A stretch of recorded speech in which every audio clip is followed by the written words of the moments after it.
এই দেখতেছো, আমরা প্রথমে এই সুন্দর করে আপেল কাইটা নেব। হ্যাঁ, এই দেখো আমি একদম যতটা সম্ভব এখানে ই করবো, কুচি কুচি করবো এভাবে, মানে একটু কিউবের মতো করে টুকরা টুকরা করে কাটবো।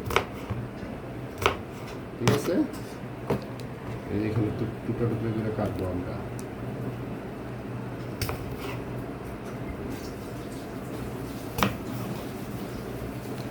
এইবার কাটতেছি আমরা।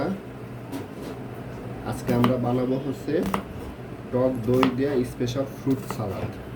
হ্যাঁ, এর মধ্যে আমাদের আপেল থাকবে, আমাদের গাজর থাকবে, শসা থাকবে, টমেটো থাকবে, এইগুলো থাকবে। আর আজকে উপরে অল্প একটু, পরবর্তীতে আমরা একটু তরমুজ দিয়ে নিব ইনশাআল্লাহ। ঠিক আছে, তো আমরা প্রথমে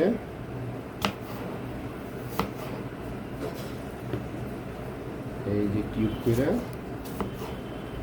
কি করলাম, এখানে কেটে নিলাম। এই দেখছো, কেটে নিলাম। তারপরে আমরা কিন্তু ইও দিব, এগুলোর মধ্যে কিন্তু আমরা একটু ইও দিব। ওই আমরা এগুলোর মধ্যে কিন্তু একটু করে ইও দিব, এই বুট ভিজা দিব। একটু এটা একটু ছুলে নিয়ে হালকা একটু করে ছুলে নিতেছি, যাতে ময়লা না থাকে এদের মধ্যে, যদি ধোয়া এগুলো সব। তারপর একটু ছুলে নিতেছি।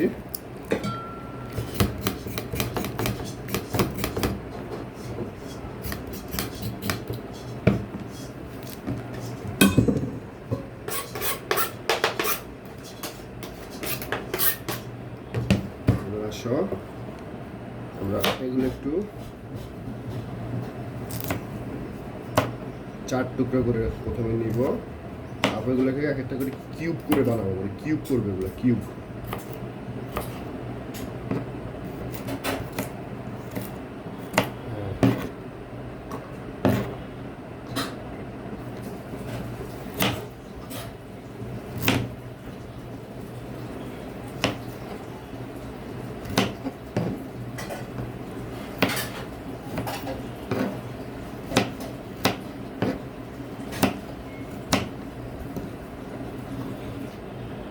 আমাদের আরেকটু আমরা গাজর দিয়ে দিই, কারণ গাজর এমনিতে প্রচণ্ড পুষ্টিকর এবং প্রচুর ভিটামিনযুক্ত খাবার।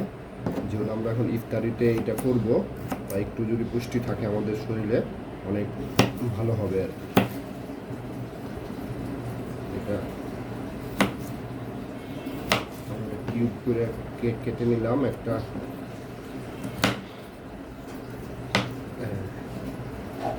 এখন ভিডিওটি পজ করো,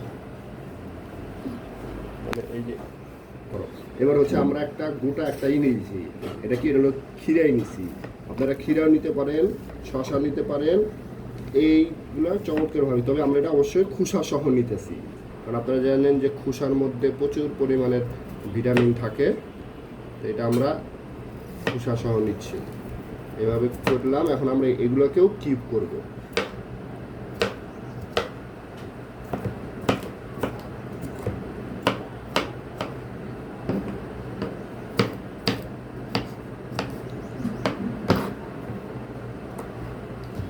এটা আমরা এখানে দিয়ে দিলাম, আমাদের হয়ে গেল, কিউব করা হয়ে গেল। এখন একটা টমেটো নিব আমরা। টমেটোটা কেটে, এটা বিচি রাখতেও পারেন, বিচি ফালাইতেও পারেন, এটা আপনাদের ব্যক্তিগত ইচ্ছা। তবে আমি বিচি সহ দিচ্ছি।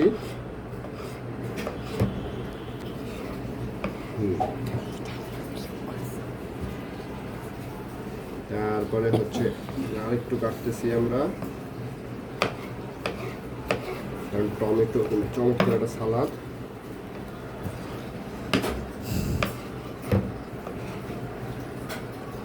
এই দিয়ে দিলাম, মোটামুটি আমাদের হয়ে গেল।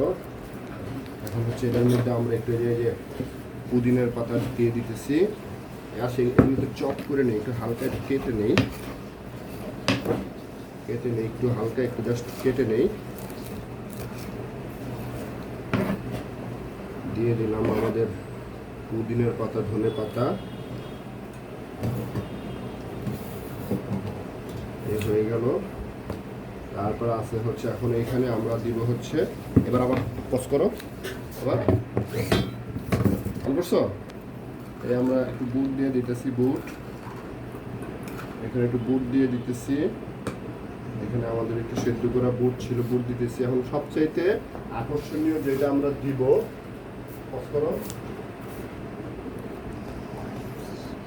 এখন আমরা দিব হচ্ছে এই যা টক দই দেবো। দেখেন টক দই, আচ্ছা টক দই দিব, মোটামুটি 2 চামচ পরিমাণ টক দই দিলাম।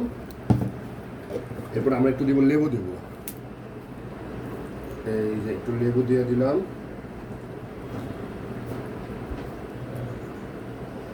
লেবু দিয়ে দিলাম একটু, আর একটু লেবু দিলাম। এখনকার যে লেবু রসই হয় নাই, মাঝখানে লেবু নিয়ে তো যে কাণ্ড কারখানা হয়েছে, এটা তো আপনারা সবাই জানেন যে লেবু যে 80 টাকা হালি লেবু দাম উঠে গেছিল। এ হচ্ছে গেল লেবু। এখন আমরা দেব একটু বিট লবণ দিব, এবং যে বিট লবণও কিন্তু বেশ হজমের জন্য ভালো হয়। একটু সামান্য একটু বিট লবণ দিব আমরা, সামান্য একটু বিট লবণ দিব। এখন এটা একটু আর একটা জিনিস আছে আমাদের, সেটা হচ্ছে আমাদের গার্নিশের জন্য দিব, আমাদের গার্নিশের জন্য এবার আমরা একটু গোলমরিচ দিয়ে দিব। এটা হচ্ছে গোলমরিচ, গোলমরিচ এখানে একটু স্বাদ আনবে, একটু হালকা হালকা একটু ঝাল লাগবে, যেহেতু আমরা এখানে কোনো মরিচ দিইনি, ঝাল লাগবে। এখন আমরা এটাকে সুন্দরভাবে রেখে দেবো এবং ইফতারি করে খাবো। তো এটা হাত দেওয়া খাইলে ভালো হয়, কিন্তু যেহেতু আমি হাত লাগাইতে চাইতেছি না, তাই এটা এইভাবে দিলাম। চমৎকার একটা ঘ্রাণ কিন্তু আসতেছে লেবুর এবং হচ্ছে গোলমরিচ, সাথে হচ্ছে আমাদের যে চমৎকার একটা ঘ্রাণ আসতেছে, এবং টক দইয়ের ঘ্রাণ একটা আসতেছে চমৎকার। এই হচ্ছে রেখে দিলাম। এখন আমরা একটু পর এটাকে ট্রাই করবো। বন্ধুরা আপনারা দেখেন। ধন্যবাদ সবাইকে।